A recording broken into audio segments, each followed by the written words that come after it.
All right, so the first question comes from Holly Bender. And the question is, how do you pick what experts to trust in fields that you are not an expert in? For example, when looking into the age of the earth, how do you evaluate which Hebrew scholars should be trusted on the wording of Genesis 1 through 3? Yeah. This is harder and harder, I think, in the generation in which we live in the information age. As a matter of fact, there's a good argument to be made that young people, Gen Z, are actually less confident about the reliability of sources than we would have been, say, 20 years ago. Because let's face it, anyone can put a web page out that looks really good, and you could Google for this, and it doesn't mean you're going to find a source that is even trustworthy. So I think part of it is you're going to have to, in the past, you had a topic you wanted to research, and you would find sources, and that would, if they're published with the publishing house, they were probably vetted in one way or another. If you trusted the publishing house was an orthodox publishing house, you could probably trust that the people that were being hired or being published were also holding a position you could trust. That's changed a little bit. I think now it's going to take another step of researching the authorities that you're going to trust for the research. And I think that's a whole nother level that I would encourage my own young people to be doing, my own kids. If I've got students, I'd be encouraging that as well.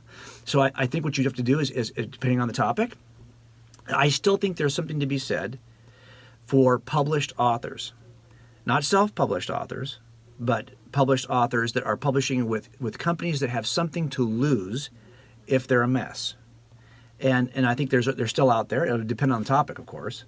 And you would know that this publisher in the past, look, you might find somebody, though, who's a publishing house who consistently publishes views that you would find to be heretical. Okay, those companies are out there, too.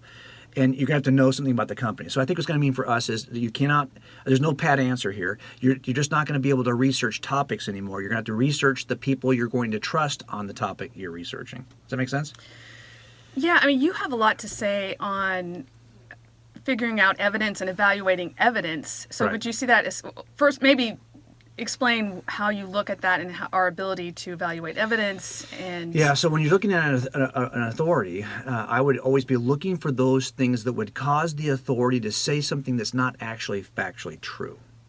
Right? And so this authority maybe has a certain slant. And of course, all slants and biases come by way of those three things we always talk about that cause crimes, and they also cause people to slant a view, and they always are going to be money, power, and sex. Those are the three things. And usually when you're talking about scholars, you're talking about, well, is this person presenting this view because he's the only one who presents it, and therefore he's got a very special niche. He's never going to back down. It doesn't even have to be correct, but they realize their platform is built on this peculiar view they hold on this topic. That might drive them, for example, to say something that's not true. You see how the problem is here, right? That's why I do think there's still value in publishing houses. I have this conversation all the time with people who are writing books, and they'll say, well, I'm kind of thinking about just self-publishing this. Okay, I would always say no, don't do that. If you can't sell this idea to a reputable publishing house who is willing to publish you, it may be that for a good reason. Let's get yourself to a point where they actually trust you as an authority so that they are going to want to go out on a limb with you. And I think that still, I'm going to be looking first, sadly, at those authors that are publishing with publishing houses that I hope have done something I can't always do, which is to vet the author himself or herself. So I don't know. It's a tough answer, I think. Yeah. I think you could also look at bibliographies in books that you trust. They'll list different authors and researchers. Great point. Yeah, I think all of us are writing books, right, where we're saying, hey, for more information. But the problem is, why should you trust me? So you're always, if that's the case, because in the end, I could spin the work of experts to get the result that I want. And although my bibliography might be rich, I might not be properly interpreting what's in the bibliography, right? So I think it's still going to be a challenge to decide, well, which of these, why should I trust the scholars that Jim trusted on that passage from Josephus instead of the other people who are examining that passage? Thanks so much for watching our video.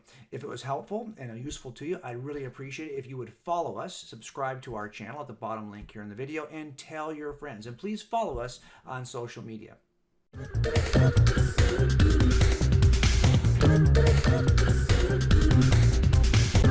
Thank you.